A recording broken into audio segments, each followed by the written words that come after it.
할렐루야. 오늘 말씀은 시편 105편 31절부터 45절까지 말씀입니다. 자, 31절을 먼저 보면 여호와께서 말씀하신즉 파리 때가 오며 저희 사경에 이가 생겼도다 그랬어요. 원문에는 여호와께서라는 말이 없고요. 그분이 말씀하셔서 파리 때가 왔으며 저희 사면으로 이가 생겼도다 이렇게 되어 있습니다. 이스라엘 백성들이 애굽 땅에서 출애굽할 때 하나님께서는 그 땅에 10가지 재앙을 내리셨습니다. 이 재앙의 주체가 하나님이십니다. 하나님께서 말씀을 하셨어요. 그러자 어떤 일이 벌어졌느냐? 파리떼가 몰려왔어요. 그리고 온 사방에 이가 생겼어요. 그래서 이스라엘 백성들은 파리의 혹은 이의 해를 받지 않았지만 이스라엘 백성을 반대하고 또 대적했던 애굽 사람들에게는 파리떼가 임했고 또 온통 그 사방으로 이가 생겨서 그들이 고통을 겪게 됩니다. 32절입니다. 비 대신 우박을 내리시며 저희 땅에 화염을 내리셨도다. 원문은 이렇게 되어 있습니다. 우박을 비처럼 그분이 내려주셨다. 그래서 저희 땅에 또한 화염으로 하나님께서 내리셨다. 이렇게 되어 있어요. 그래서 하나님께서는 그 땅을 또 우박으로 치셨습니다. 그 우박으로 치셨으므로 어떤 일이 벌어졌습니까? 우박이라고 하는 것은 아주 더운 날에 내리는 하늘에서 떨어지는 얼음덩어리예요. 그 얼음덩어리가 떨어져서 다 된 곡식들이 다 낙화가 돼버리죠. 꽃도 떨어지고 또 열매도 떨어지고 잎사귀도 다 구멍이 나서 못 쓰게 됩니다. 그래서 아주 하나님께서는 천재지변을 일으키셔가지고 우박으로 말미암아 그 땅이 온통 다 상하게 되었습니다. 그리고 거기에다가 또 하늘에서 불을 내려주셨어요.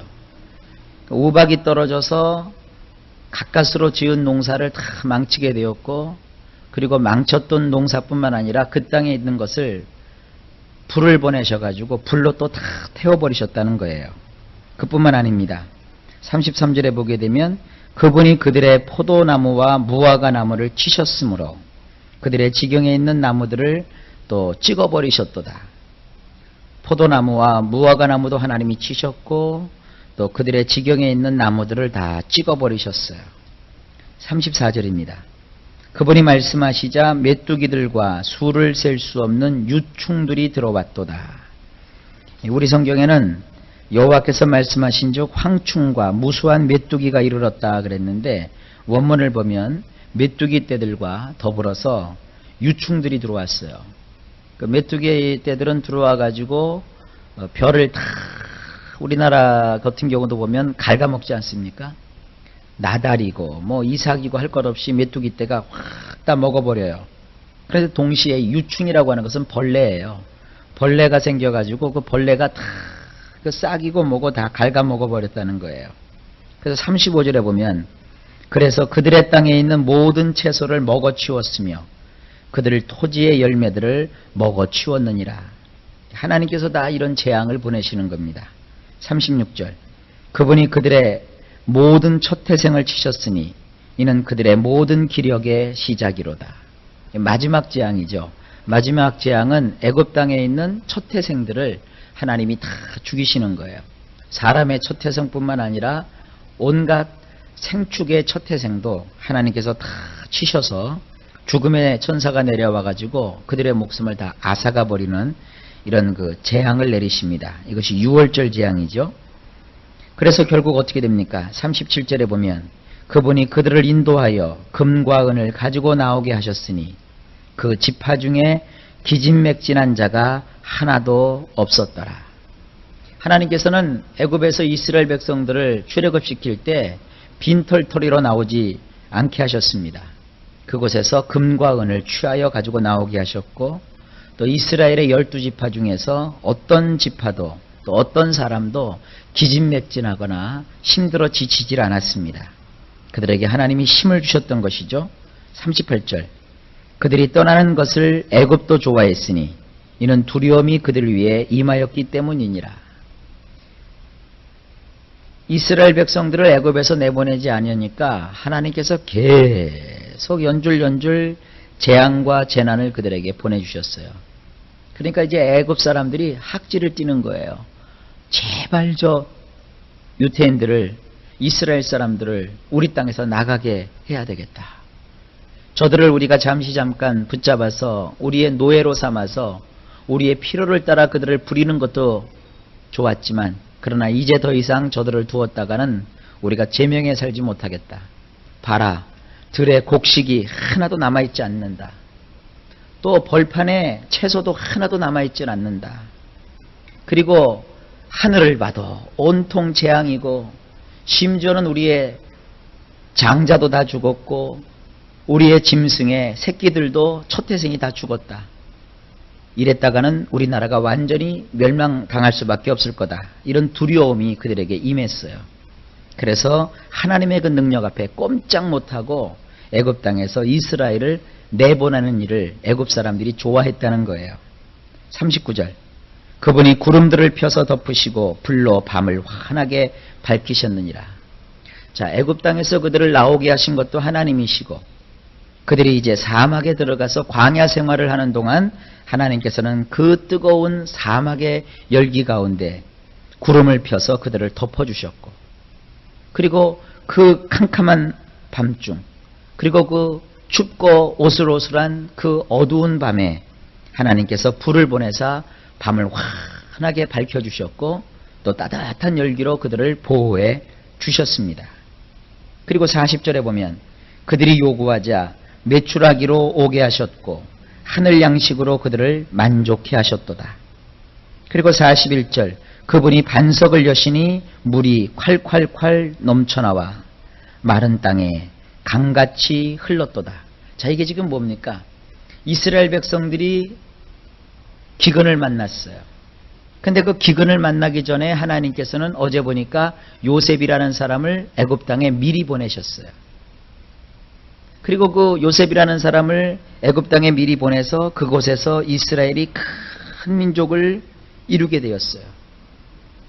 그들이 비록 종살이를 하고 또 타향살이를 했지만, 그러나 그곳의 주인들보다도 더 강성하고 강력했단 말이에요. 그리고 그곳에서 핍박이 일어나자 하나님께서는 그들을 위해서 또 구원자를 보내주셔요. 모세와 그리고 택하신 아론을 보내세요. 그들을 통해서 하나님께서는 여러 가지 기사와 기적과 능력을 보이세요. 그래서 이스라엘 백성들은 하나님이 철저하게 보호해 주시고, 그들을 종으로 붙잡고 있었던 애굽 사람들에게는 가지각색의 재앙과 재난을 임하게 하세요. 그래서 결국 애굽 사람들이 이스라엘 사람들을 다 놓아주게 해요. 놓아줄 때도 그냥 맨입으로 놓아준 게 아니었죠. 금과 은을 주어 내보내게 되었다고요. 그리고 그곳에서 나온 유대인들은, 이스라엘 사람들은 집도 절도 없이 방황하고 떠도는 자들 신세였음에도 불구하고 하나님께서 집을 가져서 얻게 되는 지붕보다도 좋은 구름 지붕을 그들에게 보내주셨고, 또 집에서 화덕에다가 불을 지펴가지고 그들이 그 불로 밤을 밝히고 그 불로 또 그들의 추운 몸을 따뜻하게 해주지 못했지만, 그러나 하나님께서 일방적으로 기적의 불을 보내주셔가지고 그들은 아궁이를 지피지도 않았는데 환하게 불이 빛나게 하시고 또 열기로 따뜻하게 해주셨단 말이에요. 그리고 그들이 먹을 것이 없자 하나님께서는 메추라기를 보내주셨고, 또 그들이 목이 마르자 하나님은 또 도무지 상상조차도 못할 반석을 쳐서 그곳에 물이 강물처럼 흘러나오게 하셔서 그들을 배부르게 먹이워 주셨고 마시게 하셨고, 또 물이 갈아여 고나지 않도록 주님이 해주셨단 말이에요. 이게 뭡니까? 우리 예수 믿는 사람들은 세상 사람들과 사는 방법이 달라요. 세상 사람들은 통장에 돈이 잔뜩 들어있어야 만족해요. 세상 사람들은 자기 이름으로 된 땅이 있어야 되고, 자기 이름으로 된 집이 있어야 되고, 또 자기가 애쓰고 힘써서 높은 자리에 올라가야 되고, 자기가 애쓰고 힘써서 뭔가 한 자리를 차지해야만 성공했다고 생각을 하고, 그리고 인생을 그래야만 잘 살았다고 생각을 해요. 그런데 하나님을 믿는 우리들은 그렇지가 않아요. 물론 신앙인들을 하나님께서는 이 땅에서 쫄쫄쫄 굶기거나 또 가난뱅이로 만드시지는 않습니다. 그러나 원칙을 우리가 말씀을 통해서 따지고 들어가 보면은 우리 믿는 사람은 쌀단지에 쌀이 한 톨도 없고 주머니에 돈이 1원도 없고 이 세상적으로 내가 가진 것은 아무것도 없고 유명한 것도 아무것도 없고 배운 것이 하나도 없다 할지라도 하나님이 우리와 함께 하시면 그런 것이 하나도 문제가 되지 않습니다. 내가 아는 것이 없으면 하나님이 나를 알려주세요. 내가 가진 것이 없으면 하나님이 나를 채워주세요. 내가 힘이 없으면 하나님이 대신 힘을 우리에게 주세요. 내가 사람이 없어서 외로워하면 하나님은 내 주변에 있는 사람보다 더 좋은 사람을 붙여주셔서 외롭지 않게 해주세요. 어때요? 여러분들이 혼자 바리바리 싸가지고 인생을 아주 허덕허덕하고 간신히 살아가는 그런 삶을 사시겠어요?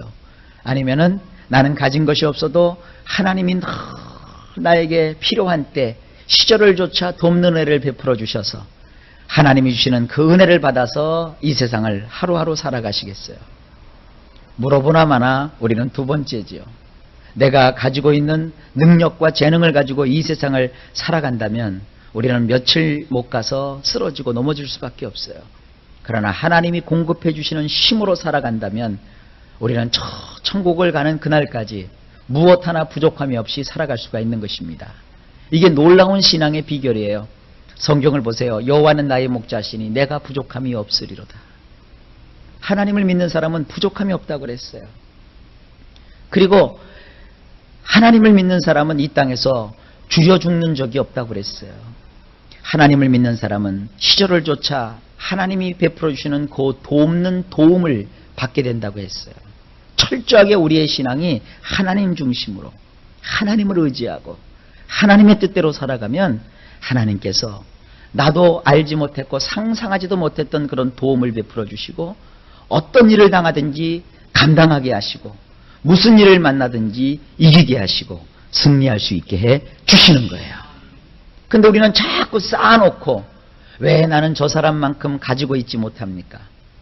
왜 나는 저 사람처럼 많은 것을 소유하고 있지 못합니까? 이런 걸 가지고 괜히 쓸데없이 하나님께 원망하고 불평한단 말이에요.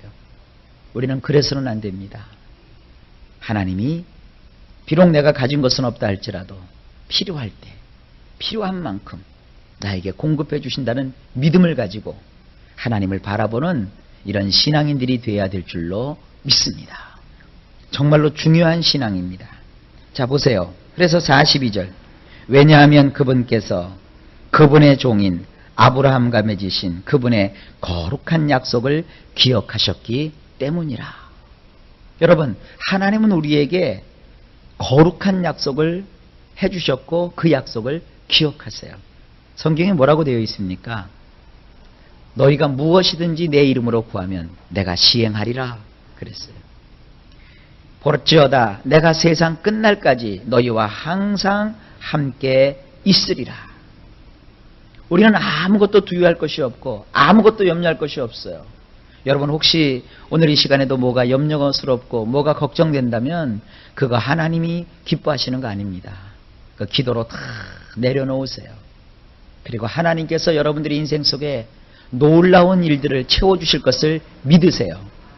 나의 인생 속에 기적이 필요하다면 하나님은 기적을 베풀어 주실 거예요. 목사님 그런 것을 믿는 것은 너무 사치 아닐까요? 아니요. 그런 건 사치가 아니에요. 하나님을 바라보세요. 하나님을 앙망하세요. 하나님은요 구하는 자의 심령을 결단코 불만족스럽게 내버려 두지 않습니다. 반드시 채워주십니다. 무의 소유를 창조하시는 하나님. 전에는 내가 귀로만 들었었는데 이제는 내 눈으로 보게 하시고 내 손으로 만지게 하시고 나로 하여금 기적 속에 들어가게 하시는 그 하나님을 여러분이 강력하게 믿으세요. 하나님은 우리가 믿는 만큼 역사해 주십니다. 하나님은 우리가 하나님을 바라보는 만큼 우리에게 도움을 베풀어 주십니다. 오늘 그렇게 성경은 우리에게 말씀하고 있습니다. 43절 보세요. 그분은 그의 백성으로 즐겁게 나오게 하셨으니 그분이 택하신 자들이 기뻐서 소리를 질렀느니라. 44절. 그분이 그들에게 민족들의 땅들을 주셨으며 백성들이 수고한 것을 그들이 소유하게 하셨느니라. 예, 물론 우리는 정직하고 또 성실하게 인생을 살아야 됩니다. 그러나 하나님의 축복의 원칙을 가만히 들여다보면 여기 보세요. 44절에 그들에게 민족들의 땅을 주셨어요. 이걸 좀 더 쉬운 얘기로 할까요? 하나님이 택하신 이스라엘 백성들에게 하나님은 다른 사람들의 땅을 뺏어서 그들에게 주셨어요. 만약에 어떤 사람이 어떤 다른 사람의 땅을 강제로 뺏어서 누군가에게 주었다면 그건 범죄죠. 그러나 하나님이 그 땅을 뺏어서 우리에게 주시는 것은 범죄가 아니에요. 왜 그런 줄 아세요? 하나님은 이 땅의 주인이시기 때문이에요. 주인이신 하나님이 어떤 사람에게 뭘 맡기셨어요. 그런데 그 사람이 하나님 보실 때 합당하지 않아요. 그럼 하나님은 언제든지 그에게서 그 땅을 뺏어 오실 수가 있어요. 그리고 누구에게 주십니까? 하나님이 택하신 이스라엘 백성에게 그 땅을 하나님이 주셨어요. 그 주시는 방법은 뭡니까? 공짜로 주세요. 그러나 그 공짜 이면에는 놀라운 하나님의 은혜와 뜻과 섭리가 있는 것이에요. 여러분은 이 세상을 살아가는 동안에 너무나도 세상적인 방법에 익숙해요. 그래서 내가 땀 흘려 수고해서 내가 애쓰고 힘써서 얻어야만 이것이 신앙적으로 옳은 것인 줄 알아요. 그건 도덕적으로 윤리적으로 그렇다는 것이죠. 막상 하나님께서 복을 주실 때는요, 내가 노력하지 않았는데도 또 내가 노력은 요만큼 했는데도 하나님이 주시는 것은 이만큼이 되는 거예요. 이런 감당할 수 없는 일들이 있어요. 여러분 생각을 해보세요. 10개를 구했는데 10개를 얻으면 그건 사실은 축복이 아니죠. 당연히 얻은 것이죠. 근데 내가 10개를 구했는데 하나님께서 10개에 30배니까 300개를 주시고 600개를 주시고 1000개를 주셨어요. 이건 뭐예요? 큰 축복이에요. 여러분 신앙에는 이러한 놀라운 비밀이 숨어 있습니다. 백성들이 수고한 것을 그들이 소유하게 하셨어요. 이방 족속들이 열심히 땀 흘려 수고하고 애써서 그들이 소출을 얻었는데 하나님은 그 소출을 그들에게서 뺏으셔서 자기 백성인 이스라엘 백성들에게 소유로 주셨어요. 사람이 만약에 이 짓을 했다면 도둑놈이죠. 그러나 하나님은 도둑이 아니세요. 왜냐하면 어떤 사람이 농사를 지을 때 농사 지을 수 있는 땅도 하나님이 주신 것이고 농사 지을 수 있는 힘도 하나님이 주신 것이고 또 농사를 지을 때 햇빛도 하나님이 주신 것이고 또 산소도 하나님이 주신 것이고 물도 하나님이 주신 거예요. 이 땅에 인간이 노력하고 수고했다 하지만 그러나 모든 인간의 수고 이면에는 하나님의 돌보시는 은총과 하나님의 사랑과 애정과 축복이 있는 것이에요. 아무리 농부가 애써 짓는다 할지라도 하나님께서 하늘문을 딱 닫아버리시면 이 땅에는 기근이 들 수밖에 없어요. 여러분 세상 사람들은 그렇게 얘기하잖아요. 내가 열심히 땀 흘리면 그 수고의 대가가 있다. 천만의 말씀, 만만의 공덕이에요. 기근이 왔을 때 아무리 농부가 애써서 곡괭이를 들고 땅을 파헤친다고 해도 물 한 방울 나오지 않으면 헛수고예요. 땀 흘리는 수고를 했다 할지라도 열매가 있는 것이 아니에요. 뭐가 있어야 돼요? 땀 흘리는 수고 외에 하나님이 복 주시는, 하나님이 주시는 축복이 있어야 되는 거예요. 그래야 땀 흘리는 수고가 헛되지 않은 것이에요. 여러분 이 원리를 잘 이해하셔야 돼요. 성도들이 아침부터 밤늦게까지 애쓰고 힘쓰는 거 그 박수를 쳐줘야 될 일이에요. 하지만 하나님의 축복을 받는 일을, 하나님의 은총을 받는 일을 소홀히 하면 그 수고는 헛된 거예요. 비 한 방울도 떨어지지 않는 논바닥에서 아무리 곡괭이를 들고 땅을 파봤자 물이 안 솟아나면 농사 못 져요. 내가 하나님을 믿으니까 하나님은 알아서 다 해주실 거야. 나만 열심히 하면 다 잘 살 수 있고 잘 될 거야. 천만의 말씀.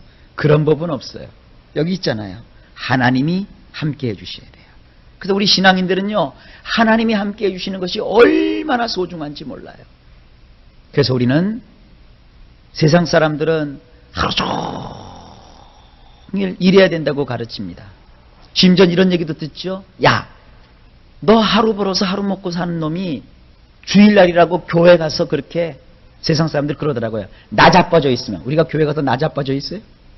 나자빠져 있으면 돈이 나오냐, 밥이 나오냐, 이 바보 같은 XX야. 그리고 우리 신앙을 막 무시해요. 예, 우리 그런 무시 당할 수도 있어요. 왜냐하면 세상 사람들은 이 법을 모르기 때문이에요. 저 하늘이 무너져 내려도, 당장 내가 먹을 것이 없어도, 또 그 누구도 나를 알아주지 않는다 할지라도 내가 구원의 복음을 깨닫고 예수를 믿게 됐으면 나는 저 하늘이 무너져도 하나님께 예배를 드리러 나오는 거예요. 여러분, 돈이 막 남아서 11조 드립니까? 아니에요. 얼마나 그 돈 한 푼 버는 것이 아깝고 힘듭니까? 그런데도 우리는 하나님의 복 주시는 복의 원리를 알기 때문에 하나님 앞에 어떻게 해요? 구차한 중에서도 내가 하나님께 11조를 드리고 감사 생활을 하는 거예요. 심지어는 목사가 11조를 가르친다고 어떤 사람은 이렇게 입이 나왔어요. 왜 그러느냐? 가난한 사람을 목사가 착취한대요. 여러분, 부유하다고 해서 11조 드릴 수 있는 거 아닙니다.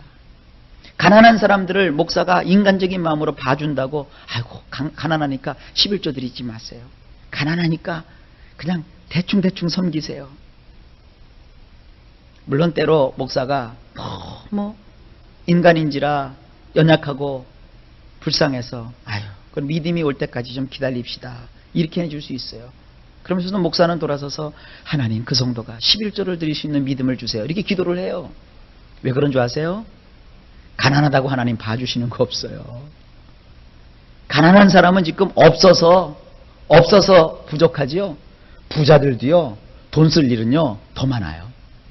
아깝기로 치면요, 부자의 그 돈도 아깝고요, 가난한 사람의 돈도 다 아까운 거예요. 그런데 부자는 그럼에도 불구하고 조금 여유가 있다는 생각에서 그런지 11조를 드려요. 그래서 물질의 복을 더 받아요. 그러나 가난한 사람은 그 가난에 붙잡혀가지고 하나님 앞에 심지를 못해요. 아니 여러분, 농부가 씨앗으로 심지 않았는데 어떻게 거두어 드려요? 자꾸 하나님의 법칙에다가 인간의 생각을 집어넣어요. 그래서 안 된다는 거예요. 여러분, 그러면 평생 하나님의 역사를 체험할 수가 없어요. 하나님은요, 믿음으로 역사하시는 거예요. 여러분, 제가 굉장히 심각한 얘기를 지금 드리고 있는 겁니다. 이스라엘 백성들은 철저하게 하나님이 역사해 주셔서 그들이 큰 넓은 땅을 차지했어요. 여러분, 교회도 마찬가지입니다. 여러분, 교회는요, 계산기로 두드려면은요, 도대체 공식이 안 나와요. 자, 보세요. 매주 모이는 사람, 또 교회의 성장 속도, 이걸 통계적으로 한번 해보세요. 언제 교회가 부흥할 수 있겠어요? 그러나 그렇지 않아요. 하나님 앞에 매달려서 기도하고 호소하고 간구하고 하나님 뜻대로 교회가 살아가고, 교회가 어렵지만 이웃교회를 도와주고 선교사를 도와주고 하나님이 기뻐하시는 일을 계획하고, 그리고 끊임없이 절망치 않고 의를 베풀어 주실 하나님을 바라보고 간절히 애쓰고 기도하면 하나님이 우리가 상상할 수 없는 일들을 베풀어 주시는 거예요. 개인도 그렇고 교회도 그렇고 우리의 모든 삶 속에는 하나님이 함께해 주셔야 되는 거예요. 그러니까 여러분들 이거 잘 들으셔야 돼요. 여러분, 오늘도 여러분 주머니를 뒤적뒤적거리면서 나는 왜 이렇게 없어? 여러분 주변 환경을 보면서 나는 언제나 이런 복을 받을까? 그러지 마세요. 하나님 앞에 제대로 해보세요. 기도 생활, 말씀 생활, 그리고 헌신하는 생활. 내가 드릴 물질이 없으면 몸으로라도 하나님께 한번 희생을 해보고 헌신을 해보세요. 하나님 마음을 막 찡하게 여러분들이 좀 감동을 시킬 정도로 애써보세요. 그러면 하나님이 어떻게 하시느냐 하면 기적을 일으켜 주세요. 저는 지금도 목회를 하면서 원칙이 있어요. 저는 목회하면서 절대로 감사패를 안 줘요. 상장도 안 줘요. 그리고 사석에서는 성도들을 칭찬해 주는 일이 있다 할지라도 강단에서는 제가 칭찬을 거의 안 해요. 해본 적이 없어요. 그래도 자꾸 옆에서 누구 좀 칭찬해 주세요. 칭찬해 주시면 어쩌다 한번 제가 해요. 왜 그런 줄 아세요? 이 땅에서 여러분 칭찬받아 버리면 하나님이 주실 칭찬이 하나도 없어요. 이 땅에서 여러분들이 인정을 받아 버리면 하나님은 여러분들에게 아무것도 안 해주세요. 우리 예수 믿는 사람은 빛도 없이 이름도 없이 그저 하나님의 영광을 위해서 애쓰고 힘쓸 때 하나님이 그 중심을 보시고 역사해 주시는 거예요. 제가 그걸 많이 봤어요. 그런데 오늘날 기독교인들은 그런 거룩한 신앙인의 야성을 다 잃어버렸어요. 누가 자기를 알아주지 않으면 가다가 멈춰요. 누가 자기를 인정해 주지 아니하면 속상해해요. 이렇게 자꾸 하다가 주변을 자꾸 봐요. 여러분 그러면 안 돼요. 신앙인은 오로지 예수님만 바라보고 줄기차게 나가는 거예요. 전진하는 거예요. 그러면 하나님께서 역사해 주세요.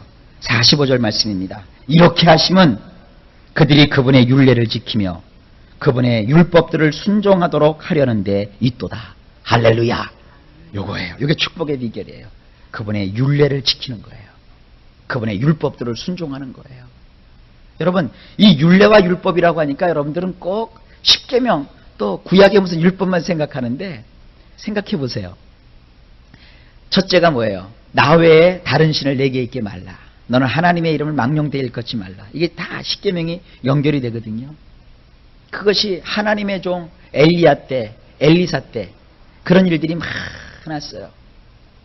한 과부가 있었는데 자식과 더불어 조금 남은 밀가루 그거 가지고 조금 한 방울 남은 기름 그걸 가지고 떡을 해가지고 먹고 죽으려고 했어요. 근데 그 집에 말이죠. 하나님의 종이 당도해 왔어요. 그 남은 밀가루 그거 갖다가 반죽해 갖고 나 배고프니까 빨리 떡을 해서 갖고 와라. 하나님이 나를 네 집에 보내셨다. 그러니까 이 과부가 두 말도 하지 않았어요. 변명도 하지 않았어요. 마지막 남은 밀가루 톡톡톡톡 털어가지고 주의 종을 대접했어요. 그때 어떤 일이 벌어져요?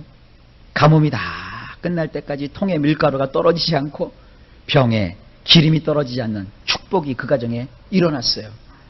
이런 얘기하면요 믿음 없는 사람 펄쩍펄쩍 뜁니다. 설교 준비했다가도요 이렇게 강단에 올라와서 믿음 없는 사람 앉아와 있거나 또 새신자가 있으면 저는 그 설교 안 하고 딱 접어버려요. 그 설교 듣고요 신앙 클 사람 하나도 없어요. 그러나 믿음의 원칙이 그거예요. 그게 하나님을 철저하게 믿는 거예요. 여러분 정말 복을 받으려면 하나님의 기적을 체험하려면 그런 신앙의 율례와 원리들을 잘 발견하셔서 그것대로 살아가는 거예요. 내가 구차하고 어렵지만 내가 힘이 없지만 하나님을 향해서 정성을 다하면 하나님은 살아계셔서 역사해 주시는 거예요. 오늘 이러한 놀라운 신앙의 비밀들이 시편 105편에 숨어 있습니다. 어쨌든 여러분들은 신앙에 있어서 하나님이 주신 이 복을 받아 누리실 수 있기를 주의 이름으로 축복합니다. 하나님 살아계십니다.